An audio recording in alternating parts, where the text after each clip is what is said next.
大家好，欢迎来到今天非常特殊的一期这个直播啊！我邀请来了非常隆重的一名嘉宾啊，这个人是一个前 RSD 导师，他也是第一位啊来到一个中文华语频道能够来跟大家分享一些东西的一个 RSD 导师 Alex。那么下面呢，我马上要切换到英文。Okay, now we're going to switch to English.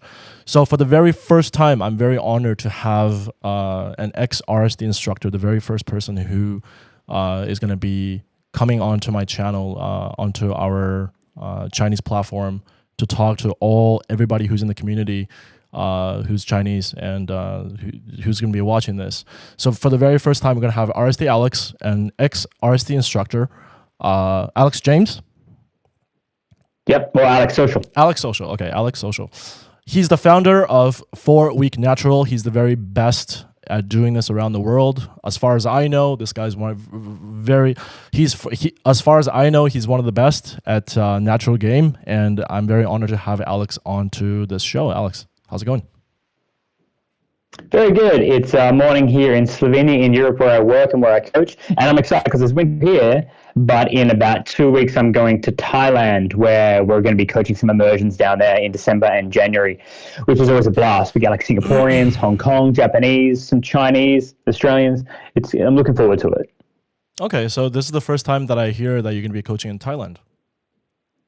No, we've been coaching in Thailand for 6 years. Okay. But to be honest, with my immersions, we don't even really do any advertising or marketing or social media because they all fill up. Right. So we have like eight students per program, one every 2 months, so like 7 per year, and they all fill up. So I don't really do a lot of marketing because we're like the secret program that nobody knows about. Mm-hmm.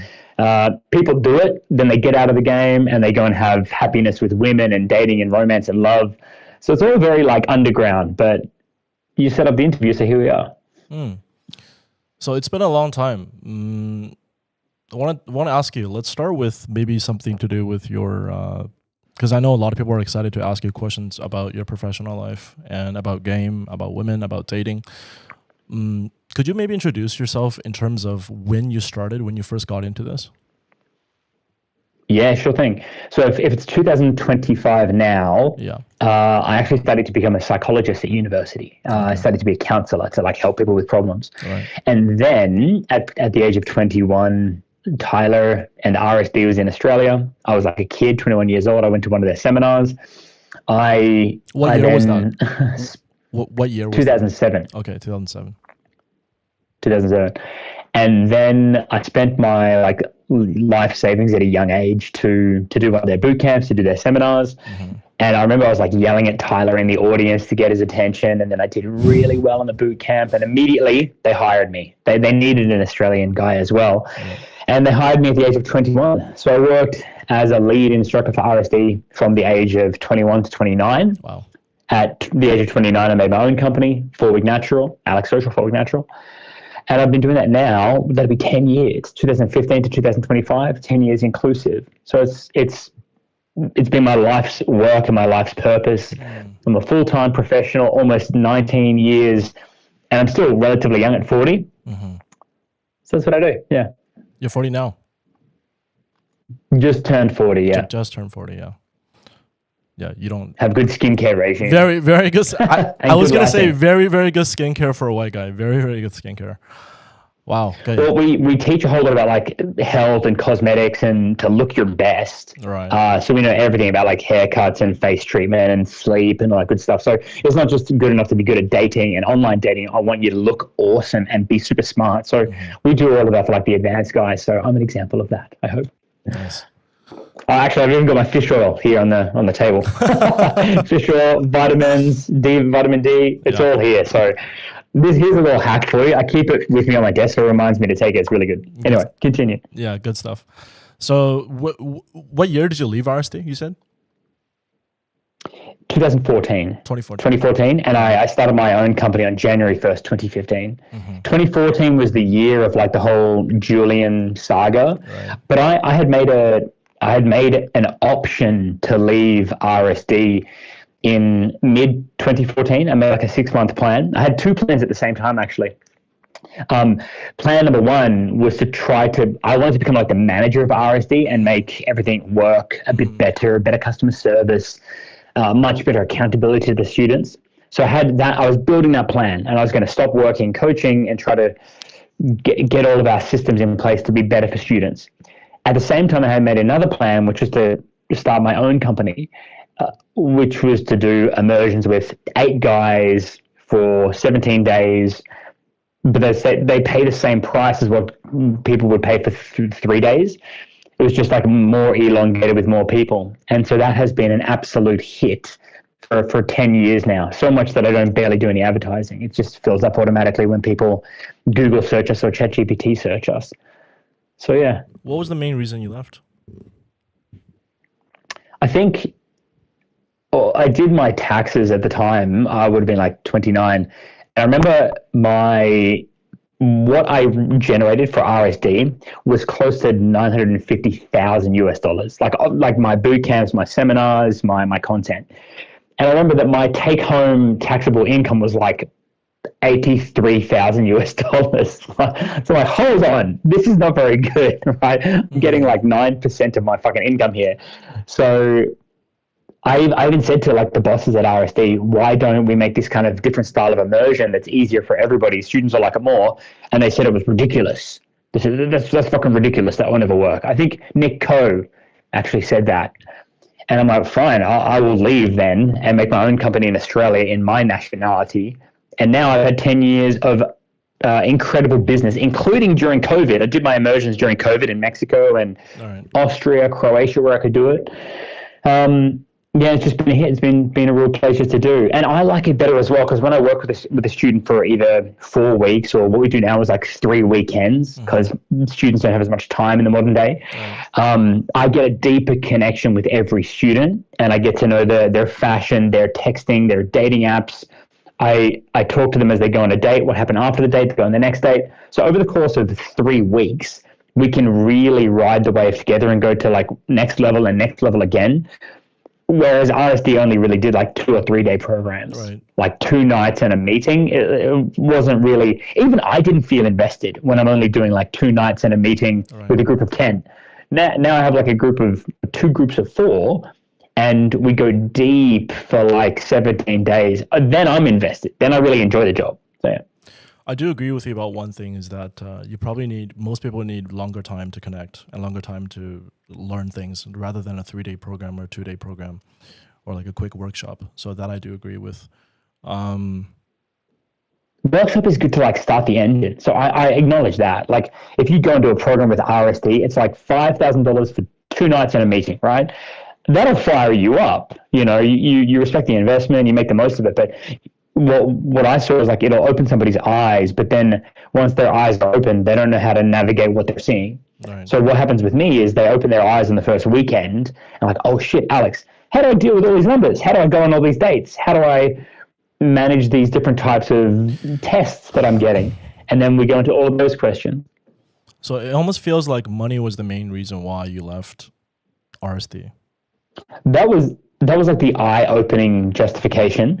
And when I had the conversation with RSD, like, hey, this is the financial situation. Why don't we build this different style of program which would reward me more? I could be more invested and have more stability. They said that it was a stupid idea, and I realized that I would be stuck in the same pattern for 2 years or 5 years or 10 years. Okay, fair enough. I don't want to be stuck in the same pattern. I want to look for a wider set of opportunities. And at the same time, when my colleague had a whole lot of drama happen to him, there wasn't a lot of support. It didn't show the true colors of the manager, Nick, very, very positively. So I thought, well, I'm an independent contractor from a distance anyway. Yes, I'm an instructor, but I'm an independent contractor. I'm not beholden to this company. I'm Australian, they're American, well actually they're Canadian. I can just go in a different direction, and that works better for everybody. They can do their thing, I can do my thing, and I have pride in connection with the students. I don't know what other people are doing, but I have pride in deeper connection and longevity of connection with my students. I felt that. And while we're on this topic, one last question that I wanted to ask was, I mean, when I knew you were kind of like the superstar instructor before Julian came along. So I was wondering, with your abilities and the way you are, why did you not bargain yourself a better deal? Because you were an independent contractor, right? Because I know they had you on contract, but knowing that you were good. No, they didn't. They actually didn't have us on contract. It was kind of like a loose intern contract. It was because it sounds not legally binding at all. Yeah. Like it sounds kind of ridiculous. Over all those years, you've only got a fraction of how much money you brought in for them. So I was wondering myself, why did you not bargain a better deal for yourself? Because their platform is really big and it's great. It's worldwide. Yeah. I think I did at the end of it. I said, hey, I want to change the structure of coaching. Right. I think it'd be better for everybody, me and the students, better value proposition for the students as well. So I offered that and they basically shut it down and just said, that's ridiculous. Another thing to consider is that with the kind of the work that we're doing, the lifestyle that we're doing, there's incredible overheads, like all the hotel rooms, the conference rooms, the flights, the hotels, the logistics, interns, equipment. So it's the nature of the business is a shitload of overhead, right? So that's pretty, and you get a cool lifestyle out of that, but it was a super unstable lifestyle as well. I remember I did like 46 cities in 52 weeks. Not very good for your, stability, health and fitness, longer relationships. And that was really good until I was like 27, 28. But then I thought, well, if they don't want to negotiate or open their eyes, then I'll have a look at setting up my own situation. And I did. It's been brilliant. Nice. Leading into the other direction about coaching, because we talked a lot about, you just spoke a lot about coaching and how you had probably a different teaching philosophy than they did. And they kind of shut down your idea of a longer program, your 4-week natural. What's your kind of like coaching philosophy, especially in field, taking out clients in field who's never had, any approach experience, somebody who's never had any social experience, maybe even, 30-year-old, 40-year-old virgins. What's kind of your coaching philosophy going about that? That's a very broad question. That's like asking, like, what does the Bible mean? How do you distill the Bible in an entire paradigm of thought? Let's narrow it down to maybe just the in-field experience. So because at a seminar you can talk about a lot. Yeah. I gotcha. So I think the best way to kind of summarize it is that every guy, when it comes to talking to girls, he's got to consider himself to be the host. He's there to show that woman a good time. And if she's having a good time, she's going to be relaxed and open, which leads to affection, intimacy, passion, sex, relationships, marriage, things like that. So to answer your question directly, if I had a guy on the program who was like a 30-year-old virgin, the first thing that he's going to want to get over is that approach anxiety. But one of the good things about doing a group program with, say, 8 people, and that we're all in it together for 3 weeks, 3 weekends, we already have this group think that we're out here to show people a good time, to have a plan, to make people laugh, to make people feel good, to offer opportunities, to know where the after party is. And so when a 30-year-old virgin with approach anxiety gets into a group think with a group of guys who are doing that, and myself included, the guy thinks, this is not about my anxiety, like should I or shouldn't I? It's your responsibility to go over there and tell them they're great, show them a good time, create options. Naturally, the girls will then test that guy. Why us? You say this to all the girls. Flirt back, banter, close the deal with a phone number or a suggestion of what to do. And then the hosting takes place. And then if you can host on a date or an after party, that's where you get your pickup results. That's where you can fall in love, get intimate, have a sleepover, stuff like that. So hosting is the philosophy. Right. As a gentleman, as a leader, if you're standing in the corner like, I have approach anxiety, fuck you, it's your job to show other people a good time. As guys, we and your listeners, you have less sensitivity. You're emotionally dumber than women, right? You're emotionally less sensitive, which means pain for a man is not as shocking as pain for a woman. So it's easier for a man to endure an awkward situation than it is for a woman to endure an awkward situation, because women are super sensitive to their surroundings evolutionarily, which means they're really good at loving and connecting people, but also like super aware of awkwardness. Guys are kind of like dumb. They don't even know if awkwardness is happening, but at least that creates space for the guys to ask and propose and take a few social risks that more sensitive women can't. So that's kind of the philosophy there. I like how you described a specific situation of how that would play out. And I'm sure that was probably one of the experiences that you've had previously with your clients or students. Now, you spoke about anxiety. Anxiety is a very big topic. Everyone has anxiety problems in life.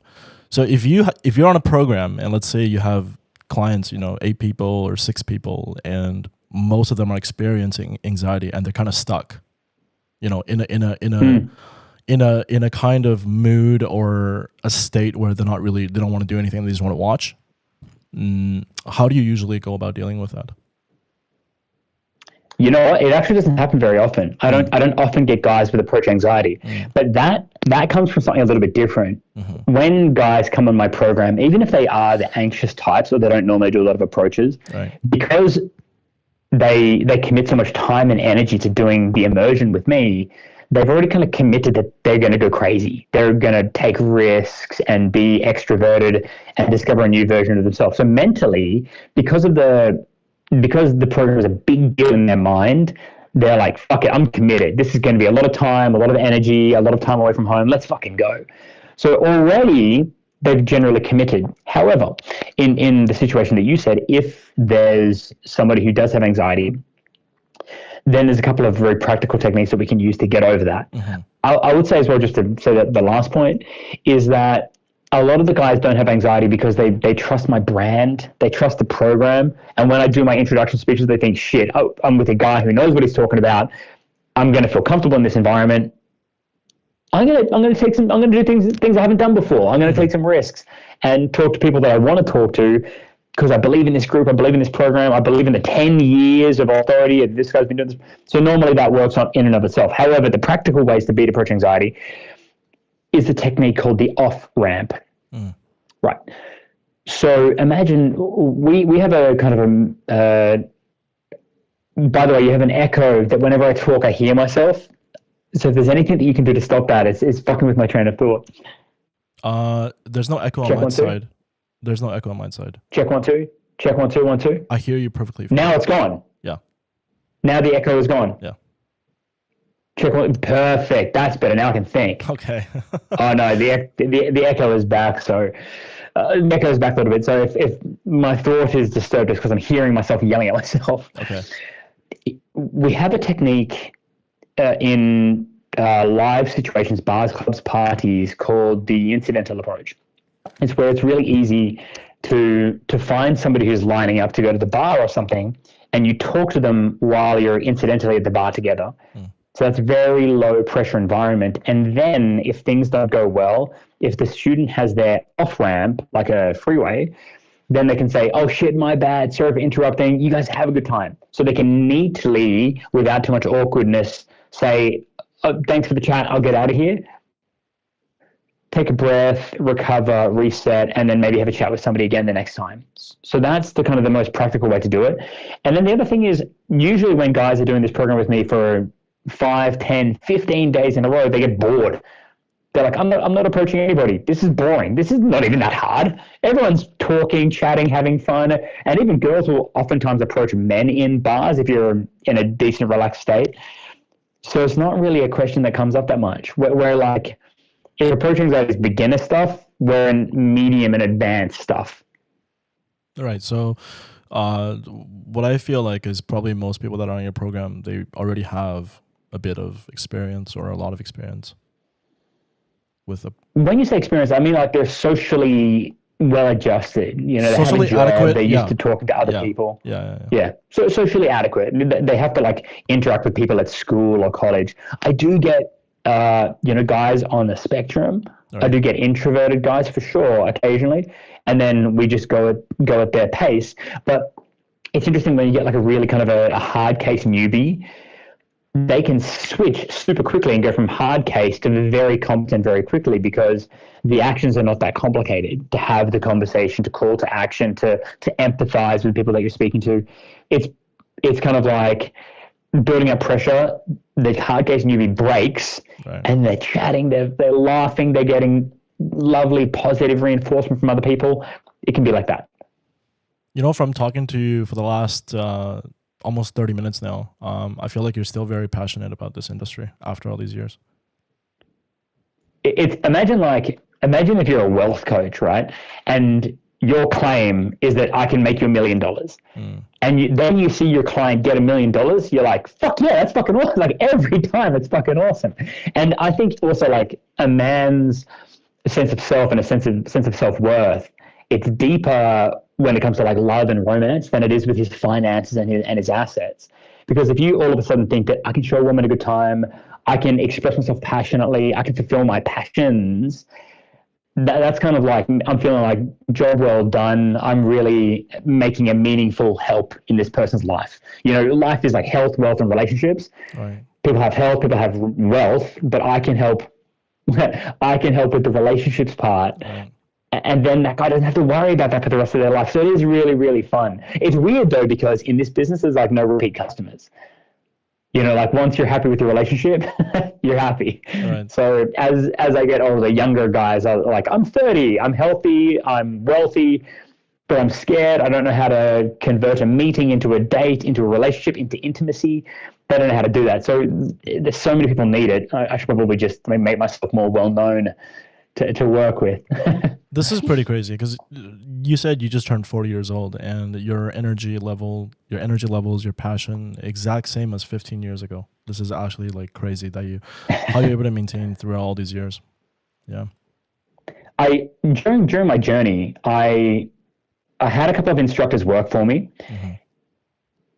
and they were all really, really nice guys, but it had me feeling really good that I could help so much.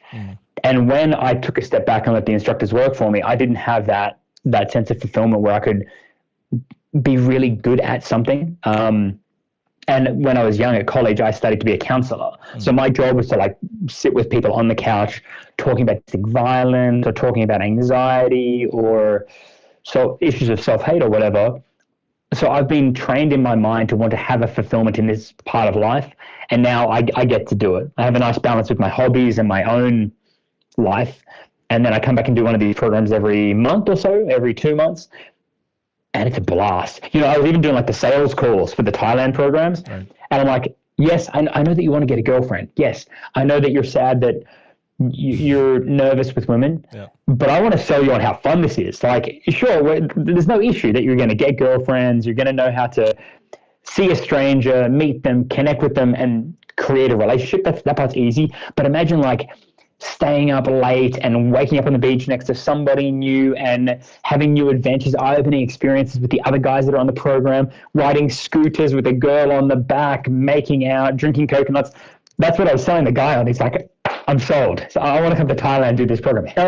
So even I'm getting excited about it. It's kind of like a boys club with an education, like a life-changing education as a byproduct. That's why we don't advertise it, because it sounds like too much fun. It undersells the actual learning. But we have it's a 250 video library that the students get for the program, like inner game, outer game, Tinder, text game, night game, day game, fashion, photo shoots, qualification screening. It's all there that they see before the program, during the program, and forever after the program, so that when we're there on program, we're just in the day game, in the night game, at the beach, at the seminars, at the coffee shop. It's a really good time. It's great. Sounds amazing. Sounds like the movie Hungover. That's what popped in my mind when you were describing that call there. You know what? So normally, like when I do night game, when I'm with the guys during nighttime, I will finish with them at a certain point in the night, obviously, and then they go on their hangover adventure, and then we do the debrief every day. So at every night game session comes with a debrief session. We sit down, we have the coffee, and I get the guys coming to the debrief, and they haven't slept, right? They've been up all night. They're like, Alex, I fell in love, and we were watching the sunrise, and we were drinking, and she stayed at my place, and magical things happened, and I'm high on life. They come there, and they come in the morning wearing the same clothes.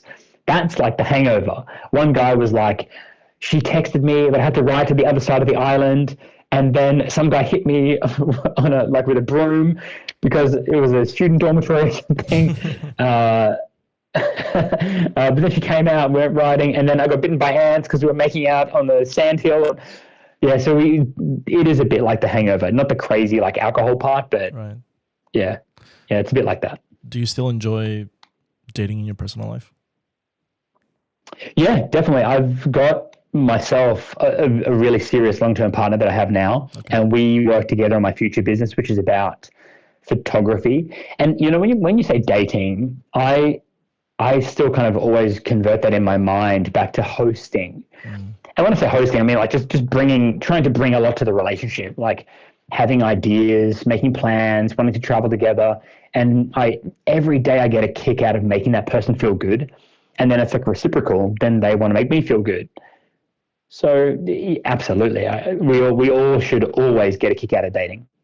Because I feel like being in this industry for so long, one of the biggest problems with a lot of guys is that they get in China especially, a lot of guys, we have a term for this. We call it poisoned. It kind of poisons their mind, going down to a spiral where they're always looking for something. They don't know what they're looking for, but they're constantly going out doing approaches, constantly chasing after women.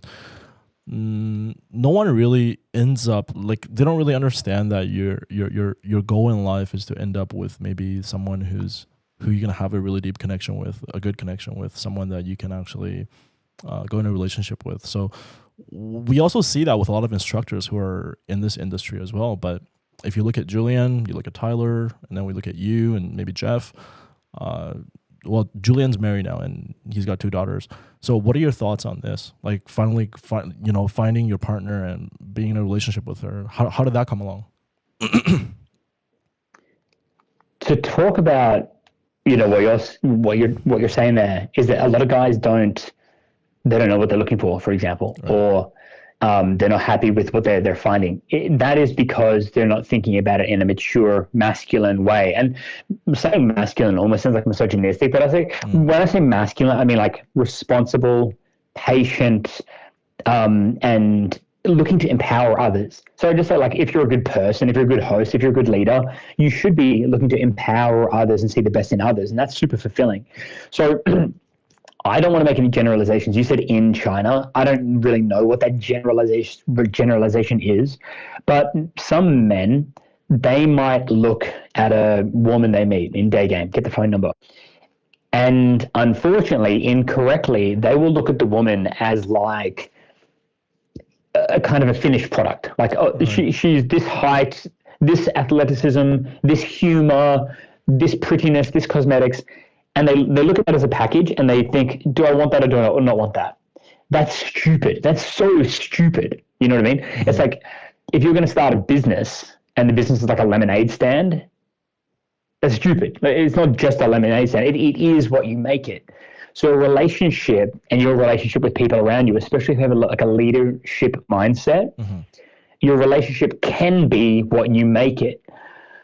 So say, for example, if you meet a girl in Beijing, Shanghai, Hong Kong, Taiwan, you think Taiwan is Chinese? We can debate that one later.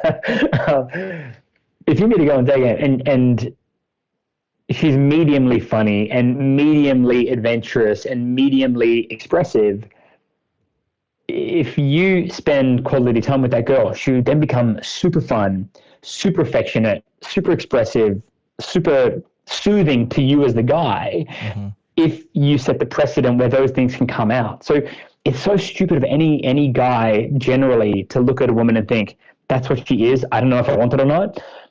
But if you think, here's what we could do, here's what we could be, that woman answers the call to new ideas and new opportunities and bringing more out of herself. In the same way that a kid might respond to a parent or a staff member might respond to a boss, the way that you ask things of people around you, oftentimes it'll come out of them. And then if the woman asks you to be more mature or more passionate or more risky, she can bring the best out of you. So it's not just like statistics on a page, the woman, it's the relationship and how that relationship grows both of you. And that's the short-sightedness of a lot of the general guys that I think you're referring to. Yes. They don't think that way. So say, for example, I remember when I was young, I would be at the bar in Sydney or something. And I look around and there's all these girls. I'm like, oh, it's just a dime a dozen of random girls who are not Victoria's Secret models, because it's obviously not a Victoria's Secret fashion show. Right. But I would think she could be so fun. She's probably so artistic. Imagine how sweet she is on Christmas morning with her family. You know, if I get to know her, then I get all those amazing parts of the relationship, the affection, the passion, that comforting feeling that women can give you. But as I said in the beginning of this conversation, because women are hyper emotionally intelligent, it also stupefies them because they're super awkward and they need to be more tentative with what they get into. So oftentimes it's the dumber guy who needs to go first to create those opportunities, and then the best parts of the relationship open up.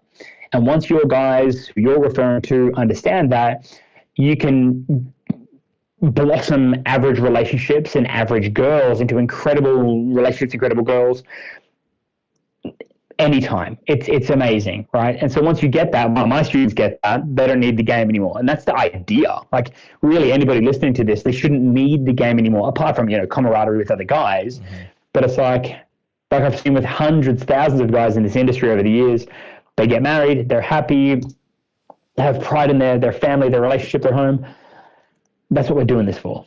From what you just said, and from that perspective, it sounds like what you were referring to is almost every woman is an unfinished project or a potential developing person, as we all are. And I'm curious whether you had this belief while you were in RSD, or did this something that was developed over the years or throughout your career, and you finally come to this? Well, the way that you phrase it is not really politically correct. Like, a woman is an unfinished product. Right. It's that every single person has potential. Right. And when two people get together, that potential is like expanded exponentially. It's not just two people to the power of two, it's like two people to the power of 10.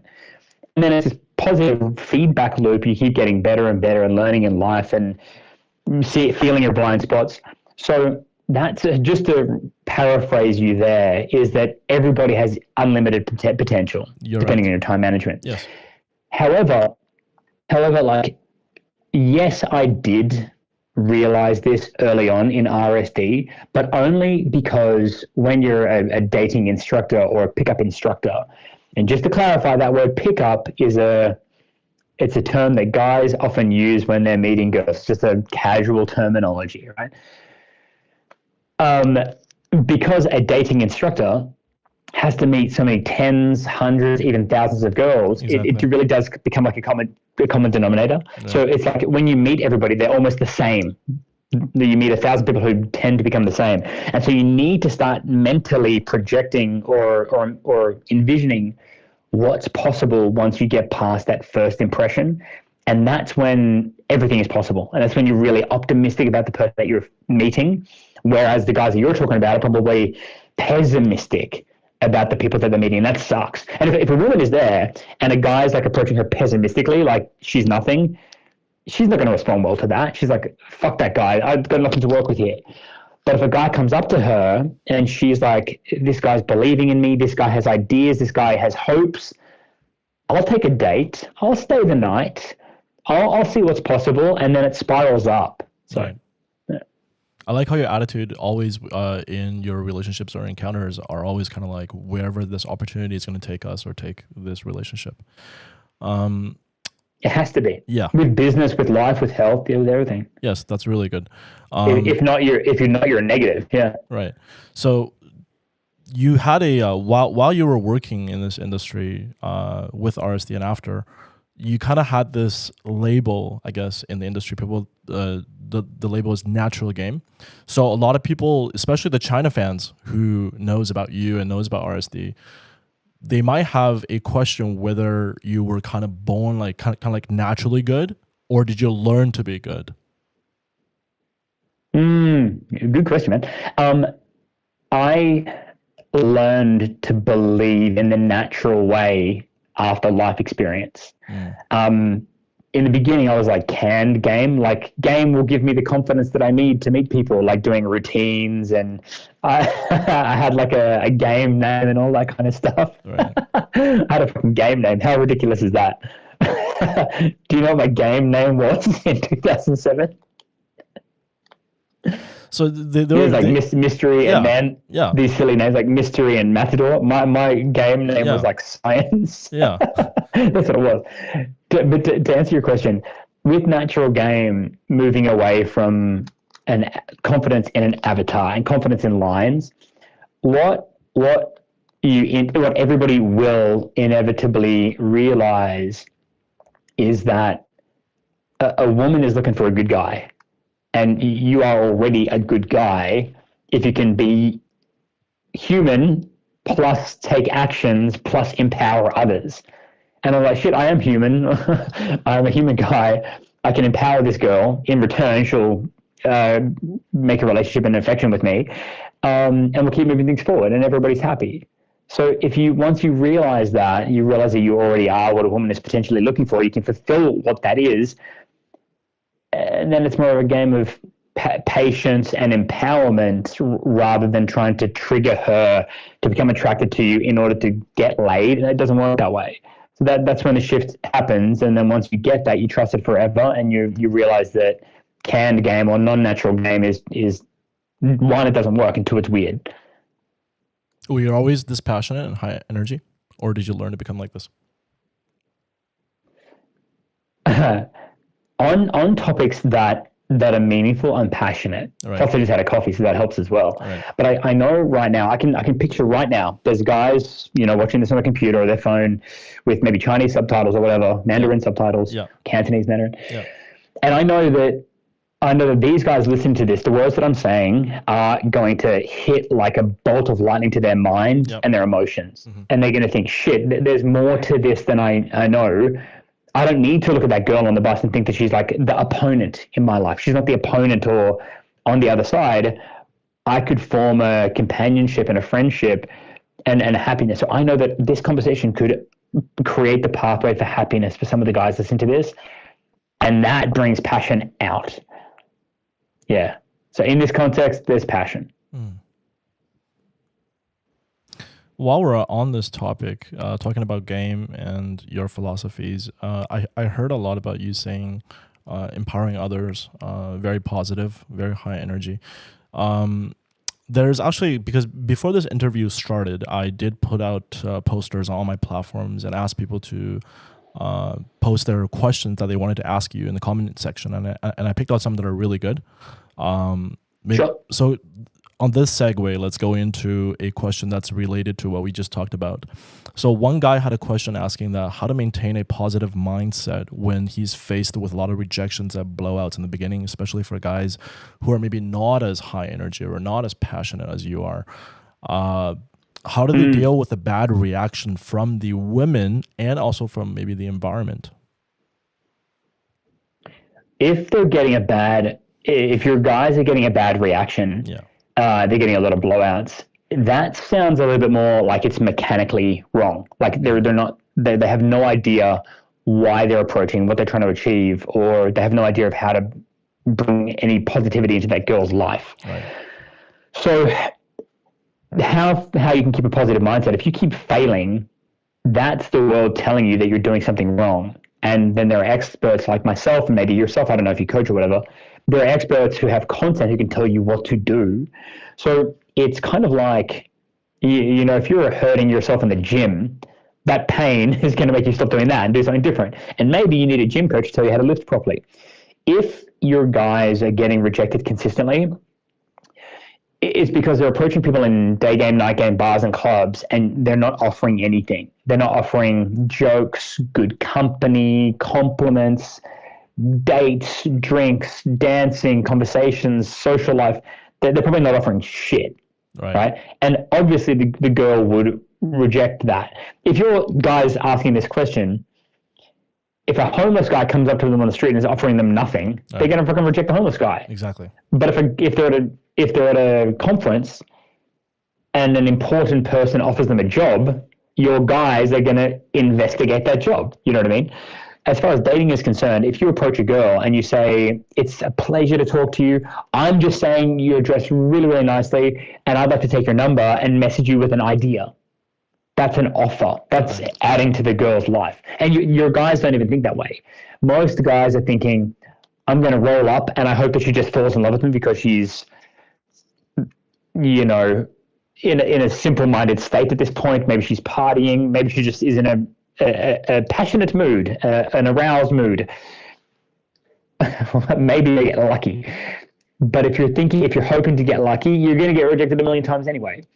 Watch a video that I made called the best pickup line in the world, and it just explains how approaching conversations should work. Excuse me, compliment, you guys have a good sense of humor. Let me introduce myself. Here's who I am. Here's what I do. Here's who I'm with. Here's what our plan is. Let me call to action. Let me offer you guys a drink. Let me invite you over here. Let me invite you to an after party later. If you don't have those 4 elements, excuse me, compliment, introduce yourself, and offer something, it can be simple as conversation or good company, you are going to get rejected because you're not offering anything. It might as well be a homeless person talking to them. Is that considered a structure in your teachings? It's not even my teachings, it's humanity. Okay. It's just like how humans talk to one another. And I've had the privilege of working and living in countries all over the world. I've done 5 weekends in Hong Kong. Yeah. People are speaking Cantonese and, it's a little bit anglicized, whatever. But yeah. I work in China, Japan, South Korea, Singapore, Australia, all over Europe, Middle East. And this is the same in all races, religions, cultures. So that's humanity. If you're going to meet a stranger, acknowledge that you're new and they're aware of that. Come with a positive vibe, compliment, help them to understand who you are. My name is Alex. I'm here with my friends. I'm a photographer. I'm a life coach. And I came over here because I suggest you guys come and join us. We're having a drink. We're having a laugh. We're having an event. That's the kind of business that girls are interested in. And that's how your guy should live their life in order to offer connections to girls. Good stuff. This is really good. Very good response. Very good stuff. So what's your take on, because I've did interviews and I've did podcasts with other instructors who have a completely maybe different thought or idea or philosophy on the whole approach with pickup or dating and stuff like that. So how do you feel about the people who say that you need to have a structure going up or even have, pre-canned materials and, memorize shit like what to say, like first step, second step, third step. What are your thoughts on that? If that helps somebody who's disoriented or not experienced in the space, if that helps them get started, fair play. I did that as well in the beginning, like the palm reading and the cube and things like this. Did you start with that? 2006. You started with that? Yeah, of course. Dude, well, I started that because we invented natural game. Yeah. Like we invented it. So I myself, and I think probably really myself, and there was another guy called Tim from Australia. We invented the natural game. So before that was only like a canned game, and the book The Game. So yeah, we all started with that. And fair play, if that gets you started, great. But it's going to take you to a level that's quite low, like a plateau. And then you need to come to natural game or normal human behavior game, where your routine should always be, you're a guy, you see a girl, curiosity. Go over, have a conversation. I'm curious about you. Curiosity is good. Okay, can I have your phone number? I have a plan. The plan is a date, and with a date, deeper curiosity could be a relationship, could be a breakup, could be intimacy, could be friends with benefits, could be marriage, right. Could be friendship. It could be anything. So curiosity leads to the next thing, leads to the next thing. That should be the structure. From what you've just said, I feel like it's very psychologically based, actually, because curiosity is one of the biggest things that push us towards the unknown and the rest of the world and things that's outside of ourselves. Now, by you carrying this ideology and the way that you approach things, back when you were in RSD, did you have conflict with a lot of instructors? Did you have a lot of conflict about this? Because they have probably different ideas. They probably battle with different ideas. Maybe your clients, you guys might have the same clients. Like, for example, someone taking your program and someone taking Julian's and someone taking Todd's and Tyler's. So you probably have, conflict saying, Alex telling me to be more natural, more in tune with how I feel. But over here, maybe someone's teaching them canned material or what to say or just telling them to go do whatever you want. Did you have conflicts like that? Good question. Yeah, good question. No, not conflict. I think when it comes to like canned material or this kind of like entry-level game, it's not a conflict because there's different stages of the same journey. Right. So this kind of canned stuff, that's very like beginner, like hard case newbie. They can start with that. And then all these guys who do those kind of boot camps, especially even nowadays, say Tyler or some of the like medium level experienced instructors, they might do a boot camp on the weekend with, Tyler, and they get started. They do that for about 3 months. They're like, shit, I want to go to like the medium and advanced school of normality where everything can be more normal, and they come to me. So a lot of my students, they do one boot camp and they're like, okay, cool, I got started, but I'm at all of these plateaus. My CAN game isn't working anymore. I'm reaction seeking. They do the immersion, we troubleshoot that, and they get it right. And we want to say, like, once you do a program with me, you never need to do a program again. That's how we want to say it. However, because some guys keep doing programs with me because they have so much fun. They want to go, let's go to Thailand, let's go to Croatia, let's go to Mexico. So no, I didn't have conflicts, but Tyler did point out that if he positions himself as the guy with kind of the starting person game, then he's going to have a bigger audience and therefore a bigger income. Right. If I have like more of a niche game, like a finishing level game, it's harder to understand for the guy just logging onto the internet. So I don't have as big of a market, obviously, but they're more committed. I have deeper relationships with the students. And as I said, I'm not a businessman. I'm more like a psychologist. So my priority, I've always been drawn towards like the relationship with the client, not my relationship with the bottom line. I have a medium grade watch, not a gold watch. So I have more of a sporty watch than a bling diamond watch. Right. So what I got from that was a lot of them probably was putting out content that's geared towards, like what you said, the lower end of the market, where most people are just maybe who just found out about this, or hard case newbies, a lot of beginners. And whereas you probably are looking at your content from the past, from what I've saw, was probably more for the medium or advanced guys. Pretty much. Guys were already socially well adjusted and have some good experience in game. When you say like lower end, I say guys who are new to the idea of cold approach. Right. So they may not be like lower end in education or anything like that. No. That's not what I was referring new to the concept. That's not what I was referring to. It's just a Chinese term that we have in business where we talk about higher end clients and lower end clients. Yeah. It's not. Yeah, sure. Yeah. Okay, so of course, there's a lot more beginner level guys than like intermediate level guys. Yeah. Yes, of course.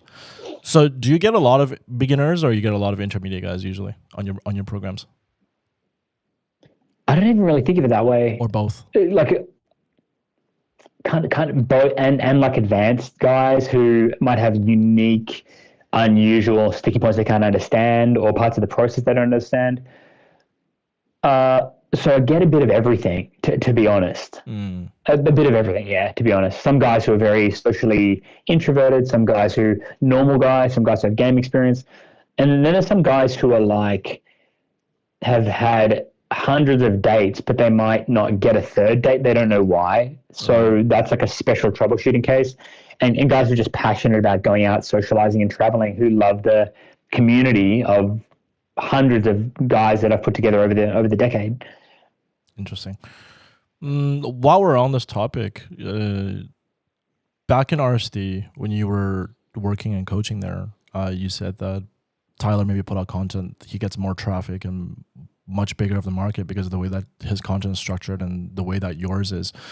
Now, after you've left Real Social Dynamics, did you feel like maybe your traffic and your markets come down a lot since you've left the platform? Like, how has it been? Maybe.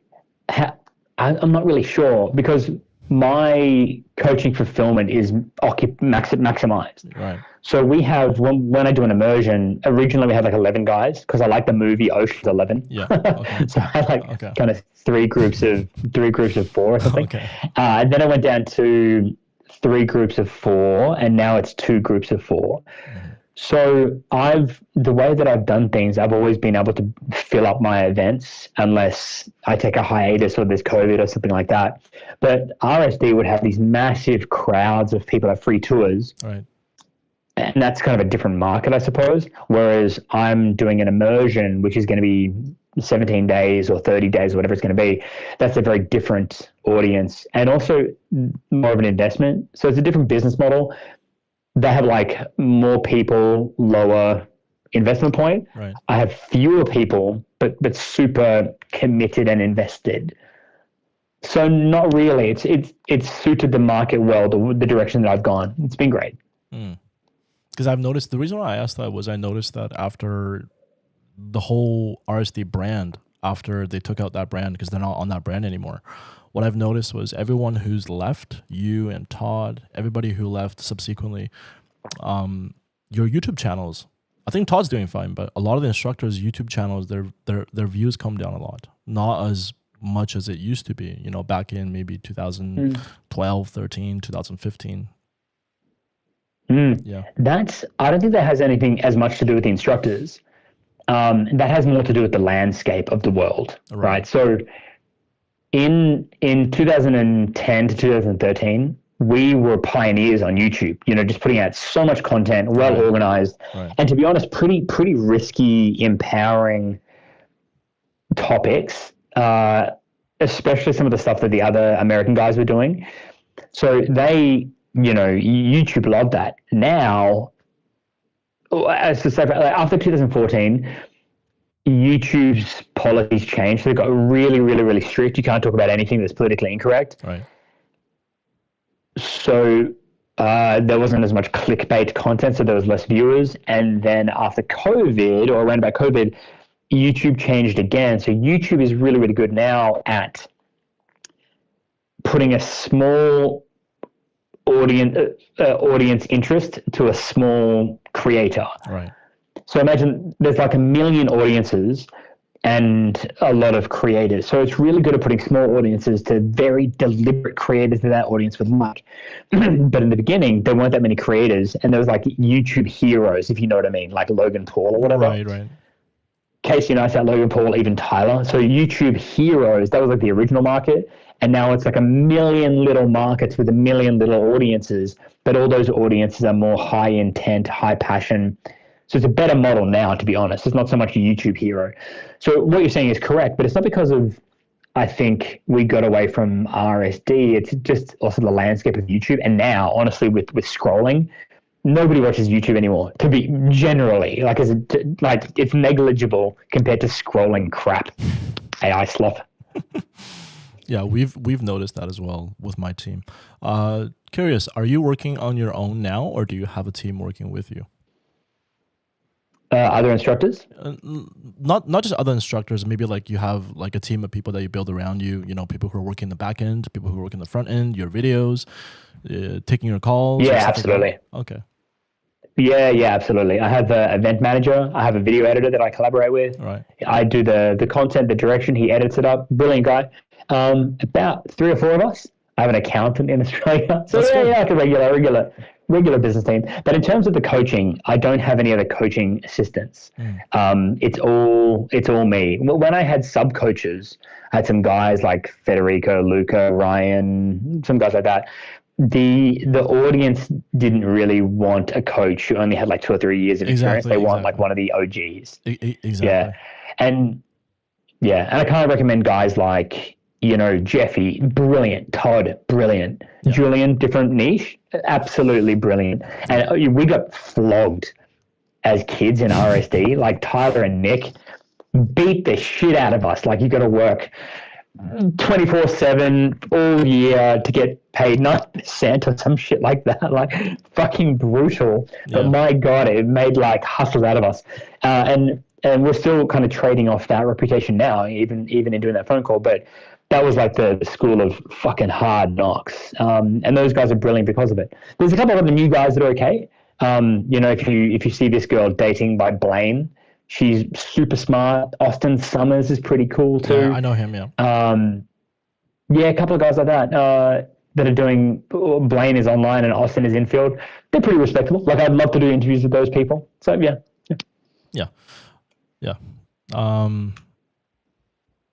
Okay, let's near the end here. Let's so you've came up with a lot of concepts in the past, because in all your previous videos, the ones that are really, really good, that were really helpful for a lot of audiences, you mentioned a lot of concepts kind of made up by you because you kind of named them. One of them is the 4-time rule, the self-amusement, time's always on your side, no reason why you're not enough.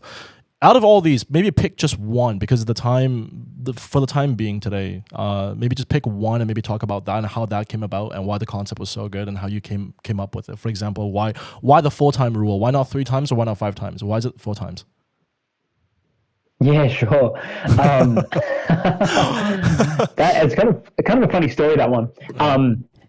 This is just kind of like essential basic human psychology. And with the 4 times rule, it's a really simple kind of like learning, teaching mechanism that if you're going to go attempt to start a conversation with a stranger, there needs to be that sweet spot where you need to not be a pushover and stand up for yourself and not go too far. You know what I mean? Like, right. One wise thing that my mother told me was like, know when to stop, right? Good old mum, right? But at the same time, you don't want to be a pushover. So where is the sweet spot? Mm-hmm. Now, especially like if you're going to go meet somebody that you don't know at a bar or a club or a party, maybe your first initiation of conversation, they don't even hear your voice. Right. They brush you off. But that's one chance. Is that, oh, forgive me, pardon me, can I ask you, what is your guys' plan tonight? And she's like, oh, just a girls' night. And she's not really buying in. Yeah. It's socially acceptable. And I don't make the rules here. This is human psychology and Western culture and Eastern developed culture patterns. You're within the bounds of politeness to investigate that conversation the 3rd time. Oh, is it a birthday? Is it a hen do? You guys look spectacular. I wish you guys the best night. You could even run on with that and say, I'm here because it's John's birthday and John likes fire trucks, so having a fire truck themed birthday. I'm Alex, just so you know. If I embarrass myself later, now you know. So you've pushed 3 times and the girl might open up.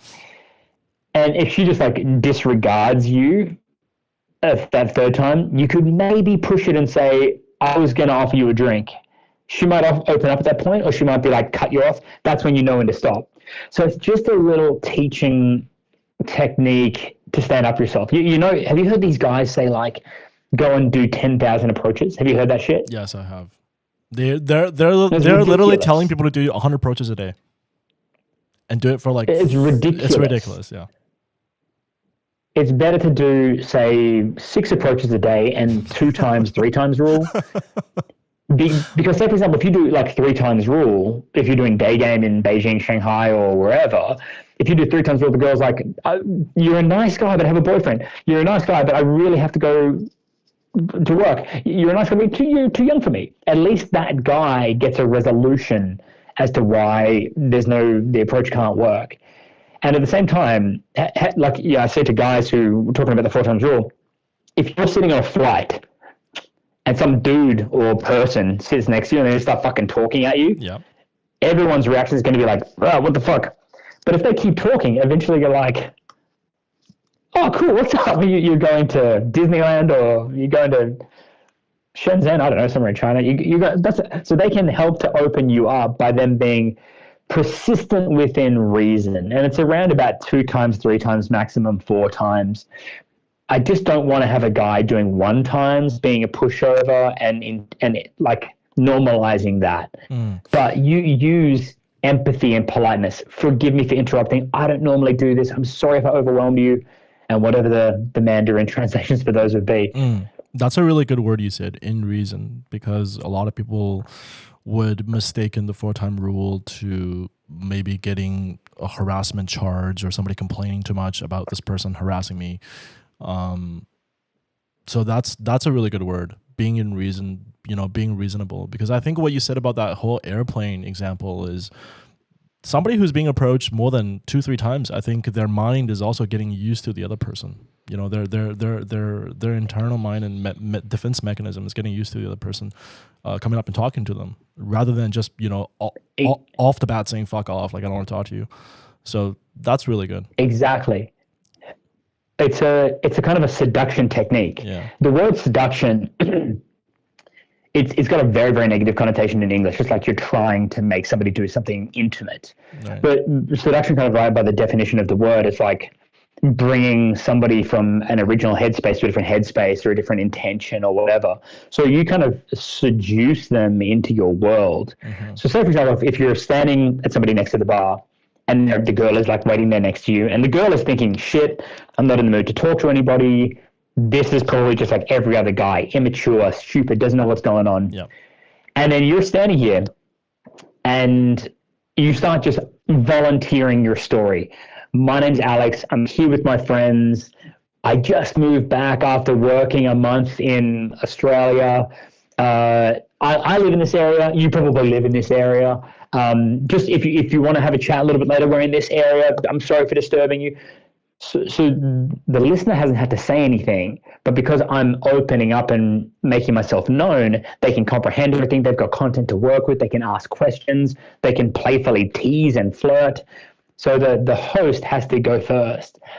So yeah, you can absolutely bring them into your mindset, and that's kind of seduction. And that's not how your guys are thinking. Your guys are thinking, what are you doing, girls? Where are you from? What are you looking for? Do you like me? Am I funny? No, you're just trying to like dig into their world. You need to offer your world. So just to introduce you, introduce to you real quick about the whole Chinese and Asian market with the culture is that in the Eastern culture, most kids grew up in a family that's very suppressed. So their expression, the way they think are very, very suppressed. So when it comes to, even just socializing with people, it doesn't matter if it's women or men, just from their family to their school, into the society, into their workplace, most people are very, very suppressed. So the way that they think about social interactions, it's almost like a straight line, like a board straight line, like what you're saying, going up, hey, what are you doing here? Who are you with? Like just asking random questions. Like how when we used to coach and a lot of people don't know how to talk, like one of the questions that was asked most on program or in this industry in general is, what do I say? Right? This is one of the biggest questions. Like, what do I say when I go up to them? Like, I just don't know what to say. And people see you go up and being, very natural and just going up, starting any random conversations about how you feel. What do you say to people who are like how do you answer this question when people are like, hey, what do I say? Like, what do I say when I go up to her? Like, she's waiting in line, or she's at the bar, she's at the club, she's on the street. I'm doing either it's day game or night game, doesn't matter where or what it is. Like, how do I just know what to say? What to say has to do with what your intention is. Problem is, the student asking that question, his intention is to try to not suck with women. So he's asking the question, what do I say to survive and not suck? Which is the wrong intention. Your intention should be, I want to meet a new person that I'm curious about, that I think could be a good person. And if I meet them, I want to do something with them. That could be go for a walk, go on a date, have an after party, share a good time in the nightclub or bar, whatever. So what to say all hinges around what your intention is supposed to be, right, which in the dating industry should be a fucking date. Yes. So what to say is, it all leads back to, I want your number. Why do you want her number? Because you have a fun idea of something to do that week, either one-on-one or in a group setting. So it all has to go towards that. However, what we use as a kind of a teaching mechanism on programs, we call it the engine of conversation. Yeah. And, a car doesn't run if it doesn't have a fucking engine. So the engine is these four things. One, sorry to interrupt. Two, you're well dressed, you guys look spectacular, you've got great, a positive vibe. Three is make yourself known so she can work with you. Here's who I am, here's who I'm with, here's what we're doing, here's what our plan is. And four is state your business. My business is to offer you to hang out with us later. My business is to compliment you and offer you a drink. My business is to ask your number now to talk to you later. My business is to ask you to dance. Drinking, dancing, dating, dialing. All the D's. The girls love the D's. I like your answers. Very, very drinking, dancing, dating, dialing. Very, very specific answers. I really like them. I think people hearing this are gonna get a lot of help, and they're gonna find it very, very useful, very helpful, because your answers are very specific. Now, lastly, let's take maybe two more fan questions, and then I have a question myself, but it has nothing to do with game or pickup like that. And then we're going to wrap up this interview. Is it cool? Let's do one fan question, one question of your own. Okay. One fan question. The one fan question, let's see what people are asking. Okay, let me see real quick. I thought we'd be getting some RSD gossip hate video questions. I was gonna ask you because really like. What's Julian really like? no, but like you know how we did a call before this, and when we first linked up, you know how you were telling me that there's some drama happening recently. I don't know if you still wanted to talk about that or you didn't want to talk about that. Nah, not really. Yeah. No, not really. Because I think that quote unquote alleged drama. Yeah. It could just be some reshaping of things from that side. I don't know. It's just speculative, really. But what we can reference is that what is called self-mastery I think it's kind of making its own sections. It's just dividing into its own sections sort of thing, as opposed to being like a unified team. But that's not really drama. That's like the way of the business world. People will divide and move in different directions. So yeah, not really. Okay, let's take one fan question, because a lot of Asians, doesn't matter, Chinese, Japanese, Koreans, they all wanted to ask this, and you're a you're an instructor, well known in the world on the West. So let me get your take on this one final fan question. A lot of people really wanted to know the answer to, and I've been asked this almost every month, every week. People, like, we had to deal with this problem. People wanted to ask you, what are your thoughts on you going out to game, getting results because of your looks, money, or status? A lot of people think that you have to have, super high SMV. They consider that value. For example, you're 6 feet tall. Shit. One sec. I have a phone call coming. Okay. Me. I'm 5'9". Right. I'm a midget. Right. So a lot of people in China believe that you got to be, 6 feet tall or at least 5'11". You need to have a certain amount of money. You need to dress a certain way. You need to look handsome, good looking. So you need to have all those things so that most women can respond to you. A lot of them don't get good responses and they blame it on that. What are your thoughts on this? So you're saying like looks, money, and status? Right. Just like guys think they need looks, money, and status. No, it's not the case. No, it's definitely not the case. And I feel sad for guys who are stuck in that mindset. It's like a psychological, emotional jail. It's a horrible place to be in, to live with that kind of limiting belief. It's not about who you are as a guy on paper, like looks, money, fashion, height, whatever. It's more about the relationship you can build with the woman, right? So if you're a kind of an average guy with energy in your life and a plan and you're willing to take risks, you can build a relationship with a girl or woman in a way that the average guy can't, he's thinking, I've got the looks, the height, the money, that bitch should do the work. Right. Guys think that way. And there's kind of this, like, the rich, they're like, I've got status, they should love me. Girls don't think that way. Girls don't think in terms of status. Girls think in terms of, how is the guy making me feel or not making me feel? Then there's like the lower status guy who may be kind of blissfully ignorant, who doesn't know about height and looks and money, but he can make the girl laugh and he can make her feel beautiful, and he can always keep things interesting by having a plan, wanting to go hiking, wanting to go exploring, cooking, trying new food, teasing her, wit, banter. It's not about who he is, it's about the way he can make her feel. Right. If looks and height and money gives you a better starting point, sure, but it's not the case. And I'm blessed to have said that I've seen this 1,000 times in my life, where the average guy connects with beautiful girls. Because beautiful girls, attractive girls with abundance, they don't want a man of status. They want a deep and meaningful connection, and that can come from anybody. You know this famous ABBA song? Tell me if you know it as a Chinese guy. Have you heard this line in the ABBA song? Anybody could be that guy. I've never heard of that phrase before, but it sounds, yeah. It's in an ABBA song. Anybody could be that guy. I've never heard that. That's what girls are thinking.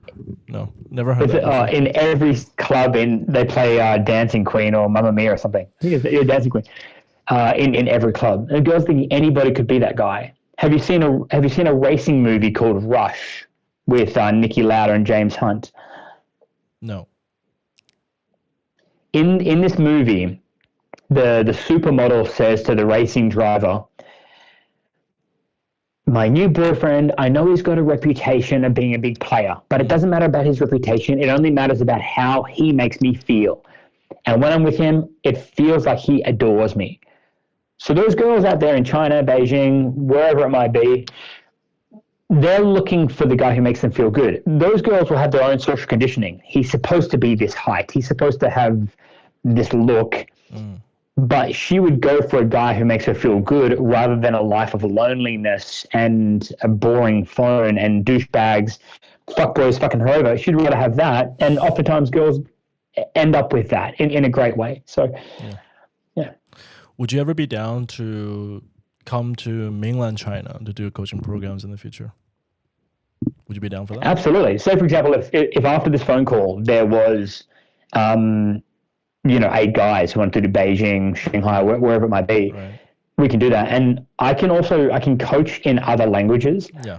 With texting, I can coach easily in other languages. And okay.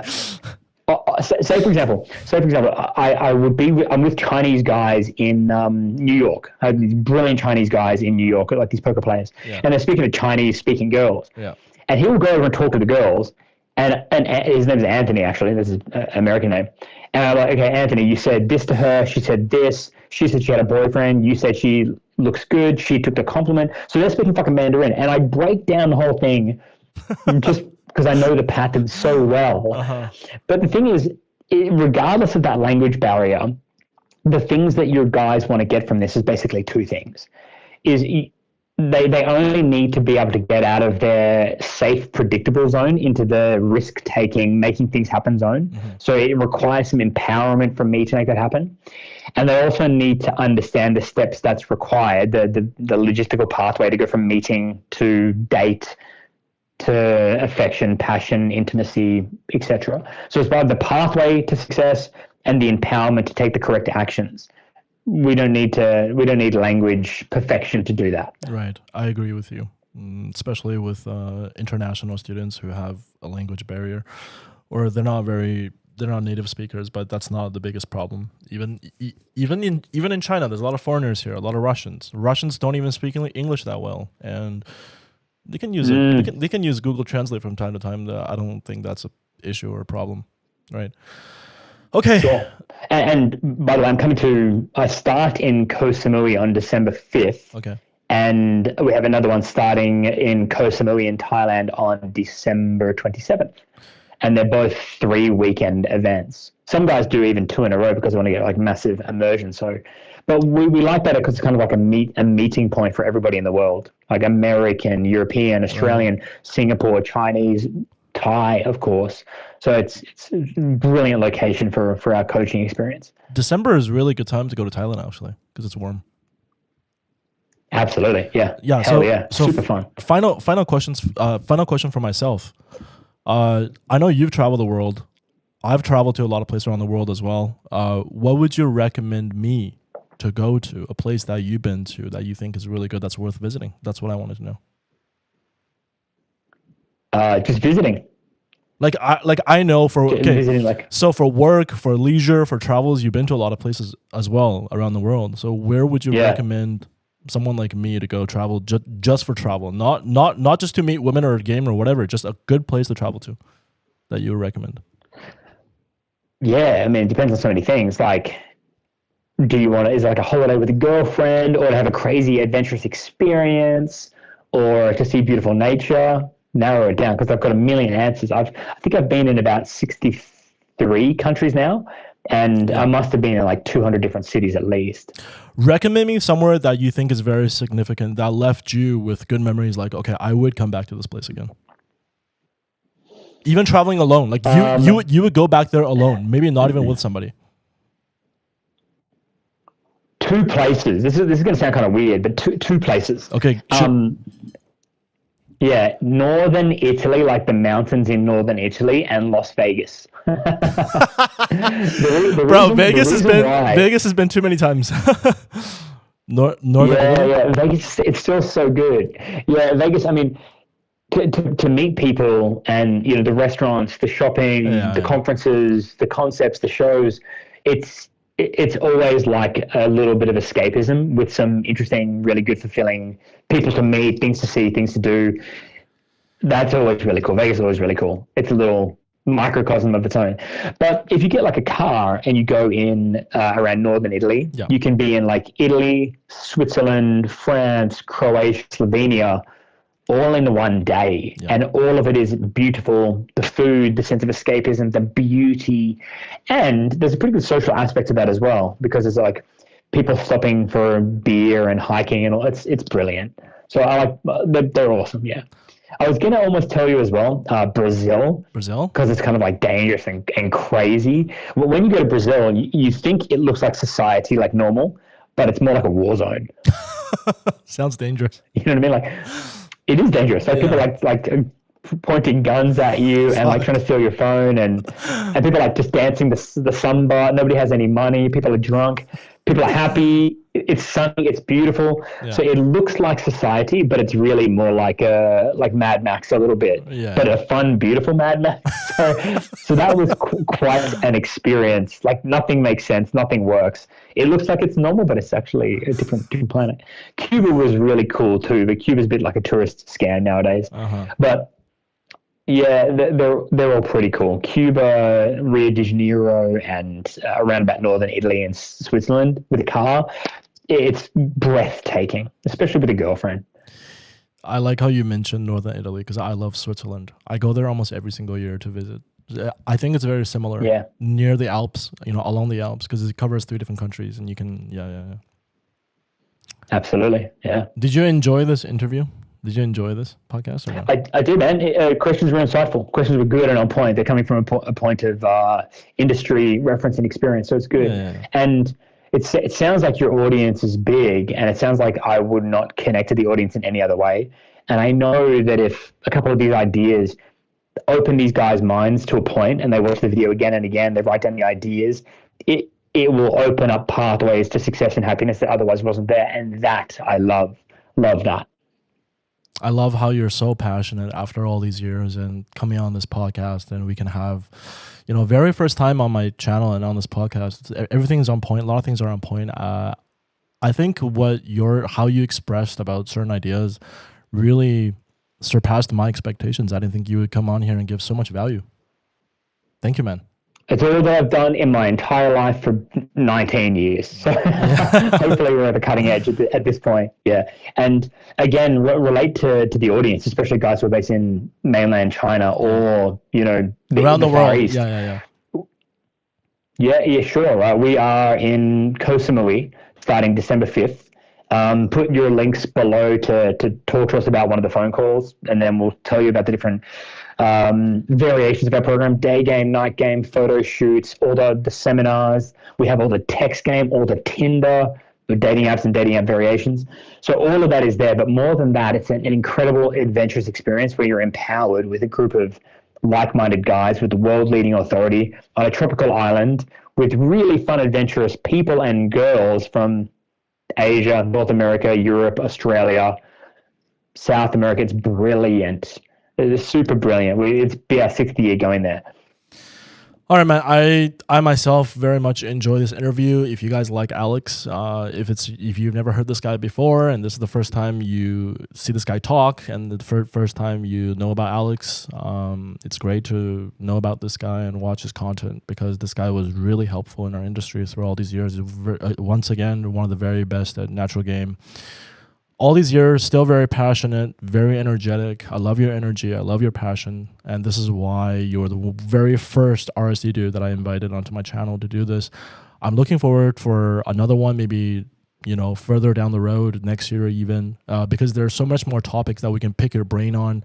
Because of the time being, I think today was good. Yeah. Sure. Yeah, hell yeah. Yeah, hell yeah. I got to go get some lunch, Japanese food, so don't hate me. All right, man. All right, good to have you. Until next time. Cheers. Thanks, guys. Thank you. See you, Alex. Oh, fuck. 兄弟们，来。我真的今天没有想到的一件事情啊，我跟你们说一下，今天这个 podcast 结束了。哎，我真的没有想到一个什么事情，我告诉你们，这个人现在终于可以切换回中文了。我最后问他一个问题啊，我想问到的就是他也去了很多国家，我也去了很多国家。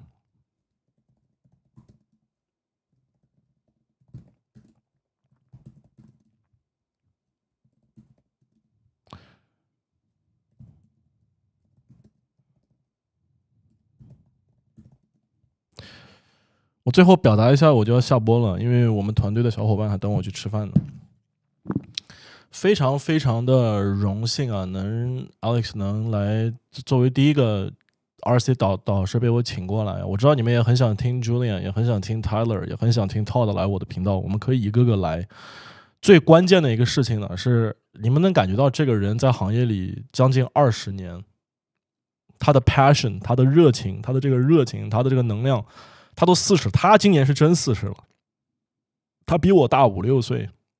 你知道吗？他比我大5-6岁，他今年是刚40了。你看上去像30多岁的，这个老外是唯一一个很少的老外里面40岁看上去不像50岁的人。他保养的很好，而且这个人很有能量，非常有能量，而且也是我在这个行业里面很欣赏的一个导师之一。因为你看到我问他的这些问题啊，很多问题是你们想问的这些问题，跟 game 有关的，跟你的这个看法有关的。你会发现，所有这件事情。所有的这些讲 game 的东西，其实到最后它都是你怎么去看待这个问题，你怎么去看待这件事情的。大多数人其实他的这个目光也好，他的想法也好，他是非常狭隘的，就是在一个我要跟这女的说什么，他还是一个没有社交经验的问题。但你会发现，其实 Alex 对这个东西他所有的一个核心啊，尤其是我们去搭讪撩妹这个事情，它很大的一个核心是你到底想在那个地方做什么，你到底想表达什么东西，你到底想跟他表达什么？其实最后那个问题是每一个我知道中国人想问这些老外导师的，你对这个颜值、金钱、身高，对这些外在的所谓的价值，你怎么看这些？你看我在迷南那个也问过 ，Alex 这儿其实也问过，所以今天的这一期的这个很特殊的这期连麦呢，我们就先到这里了，好吧？这一期呢是让 Alex 来到这个频道上面，让一个非常懂得自然流的人，真的是在国际上自然流搭讪非常牛逼的一个人，真的是非常牛逼。因为他跟我在线下的时候，我看他实战，我是亲眼所见他的实战是什么样的。而且他每一个搭讪都可以完全不一样，他是纯他妈全是自由发挥。但是我们都是从那个话术那个地方过来的，你知道吗？所以你看他今天怎么看待他说这个话术流程这个东西。他说那个东西它只是一个阶段，他说甚至是可能每个人的必走的阶段，只是你看很多人他问这个问题是你在哪个阶段了。他说很多英语里有个单词啊叫 hard case newbie， 什么叫 hard case newbie？ 是一个非常痛苦的开头的，就像一个小处男那种新手，就是那个非常痛苦的那种菜鸟，很难教会的那种菜鸟。他也许开始就是需要拿一些话术去开始，但是当然在我们这个团队这儿，在我们这个瑞恩情感 TV 在新世界这边，我们是不会这样去拿话术去先让他去推他去进入到那个阶段里面的，理解吗？那么后续呢 Alex 的这个采访啊，本来今天定的时间是1个小时的，但是他自己应该是还挺享受的，因为我们俩之前就有过打过交道，他答应我就是他今天本来很急，因为他下午还有别的安排，所以他那边时间是巴黎的时间是11点钟，上午11点，12点就要去吃午饭了。他本来就定的是1个小时，我们今天讲了1个多小时，快2个小时了其实，所以跟他的沟通方方面面还是挺愉快的。然后后面呢，我还会请一名，大概在圣诞节左右啊，可能年前我还会请一名 RSD 导师上来啊，另外一个导师上来跟你们讲有跟 game 有关的，有些问题想问他的也可以，你们在外部等我的海报就可以了。然后明年呢，迷男啊，你们在 game 行业里面的祖师爷迷男，明年也会再回到我的频道上来，因为他们都很喜欢跟我的连线，都很愉快，你知道吗？你知道为啥很愉快吗？首先，你们瑞哥问他的问题都不傻逼，你们看没有 ？Alex 他不断的说，哦，哥，这是个很好的问题，这是个 good question， 证明什么？以前他采访的时候，没有人这样问过他，你真的是在当下的这个感受里面去问他这些问题的。理解吗？你真的是在当下的感受里面去问他这些，去跟他聊天，他更多是这样的一种状态。所以今天的这一期直播啊，其实它这个里面的价值有很多。如果你真的你懂英语，或者拿个翻译器，你听懂他在说的这些话，他是个很愿意给价值的人，所以这是为什么我让他上到我的节目里面来，他特别爱给价值。这个人很愿意给价值，同时呢，他也会宣传自己的课，这个都是 OK 的，这都是 OK 的。如果有机会的话，以后啊，他要办一个签证，也可以来中国大陆，上海也可以啊，深圳也可以，因为他之前在香港，他在中国其实在香港是带过课的，所以以后可能我跟他呢也会有一些合作和联系。这个都是有可能性的，好吧？我们非常感谢啊，大家对我的这个支持啊，关注我的频道。在我的频道上面，我永远会邀请一些真的我自己比较欣赏的，在国际上面真的很厉害的一些导师上来跟你们分享干货，人家没有废话。你看到没有？每一个上来的人他是没有废话的。迷男跟他们可以讲是他的这个观念理念可以完全不同，但是都没有任何废话，你知道吗？上来就是给干货，上来就是讲一些分享一些很真实的东西。他甚至 Alex 会给你很多细节，你看 Alex 他把操作细节很多场景化的东西他都会讲出来，所以这个是我今天确实没有想到的，他会去分享的很细。其实 OK， 好，那么感谢大家关注我啊，我的这个瑞恩会员 2.0 呢也正式上线了啊，如果没有上车的兄弟们还想报会员的话呢，还是有机会的，可以来联系我啊，添加我的微信 Ryan91DS 啊 Ryan91DS 可以联系到我本人啊，来学习这方面的内容啊，因为毕竟啊，我其实跟迷男的过去我们俩是没有什么交际的，但是 RC 这个团队呢，其实对我人生的影响是很大的，因为我们的很多理念，很多 game 的理念，很多很早的时候就是从那个地方开始的啊，从那个地方出来的，从那个地方开始，从那个地方起源的，所以这个东西对我的意义是很非凡的。你看我随便邀请一个 RC 导师来我频道上，他分享那个干货有多干，你们知道吗？在整个华语圈没有人可以分享出这个级别的干货来，没有人可以把这种理念表达出来，理解了吗？有人说 Alex 甚至连交付都聊了，是的，就他怎么带学员带客户的，这个是我想问他的，他带客户的这种状态是什么样的。但是在这个里面呢，其实有一个点我是需要去表达一些不同观念，是我不太同意的，就是什么呢？他带学员很多时候有焦虑的时候，他没有办法去保持那个东西。为什么呢？因为他的很多学员你看到没有，他会认为你跟我们出来在一起你就不应该有焦虑了，他会让他们直接进入到什么所谓的状态里面去。但是我们都知道在现实当中我们带学员的时候不是这个样子的，现实当中我们带学员，包括以前他在带线下的时候，我们在那边一起，我当他助教的时候，在那个过程当中其实都有看到很多学员有焦虑的时候，他可能以前的那个线下课他是不会管他们的，我不知道他现在是什么样的了。但是在线下课的时候，其实很多人他确实会有焦虑的，包括有些人想问他一个问题，就是我不断的被打枪失败了以后，我怎么去处理自己挫败的这个情绪和情感，我怎么去处理这些东西。其实他都基本上对这东西没有太多的回答，他会认为是你的起点错了，你开始的方式错了，你做这个事情的方式本来就错了，所以你会遇到很多挫败。但是真真实实的这个情感啊，就是挫败的这个情感，它是需要被保持的，理解吗？它是需要有心智化在里面的。但是其实今天听了 Alex 的回复啊，我跟他采访完了以后啊，我可以告诉你们，在整个情感行业里面，他是一个用心理学说心智化水平非常高的一个导师了，他已经是一个心智化水平非常高的导师了，因为他不会叫你去同一个话术、同一个方式反反复复的去怎么样，他更多你看是围绕着一个词叫 humanity， 什么意思？叫做人。你看他的理念也是这样的，也是 humanity， 要围绕着怎么去做人，他都是围绕着怎么做人。所以你们能看到这样的这种级别的 podcast， 这种级别的采访，就大家明白一件事情，真的是学怎么做人。你要去丢掉一些东西了，那种强迫性的，就是在海外你知道吗？一天搭讪1万多个人啊，不是一天搭讪，就是总共让你搭讪1万多个人，让你搭讪几千个人、上万个人，这个东西它不是你学习这个东西的真正的原理。包括他有一个法则叫同一个人可以搭4次，他说我宁愿你搭6个人，每个人搭4次，你都不要去搭他妈600、6000个人，懂吗？那种强迫性的其实是对人是很伤害的。这个在我后面的以后的直播啊，你们想问这个问题，我可以详细的去讲一讲它背后这个原理和概念是什么。其实搭讪数量很庞大，是大部分人根本做不到的，而且对一个那种刚想去学习、刚想去训练的一个小白，这是一件很痛苦的事情。他不但做不到，他还会创伤的，理解吗？他还会创伤的。好，那么今天我们的这一期的直播分享，我们的这期直播啊，我们就到这里了。感谢大家的这个观看，如果你们喜欢这一期的 podcast， 一定要点赞，然后可以在评论区留言你的看法和你的一些评价都可以。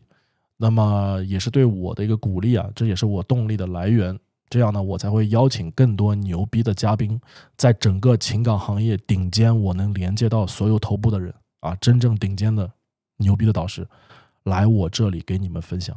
你要知道，这种机会大部分在中国情感行业是不可能有这种机会的。你能有国际上这么牛逼的导师来给你分享，来回答现在中国人想问的问题，但是在我这里，我帮你们实现了，我帮你们实现了，而且会持续去实现这件事情的。所以还是感谢大家对我的支持和关注和信任。那么今天呢，我们的这个分享就到这里了。All right, this is Ryan, and I'll see you motherfuckers next time.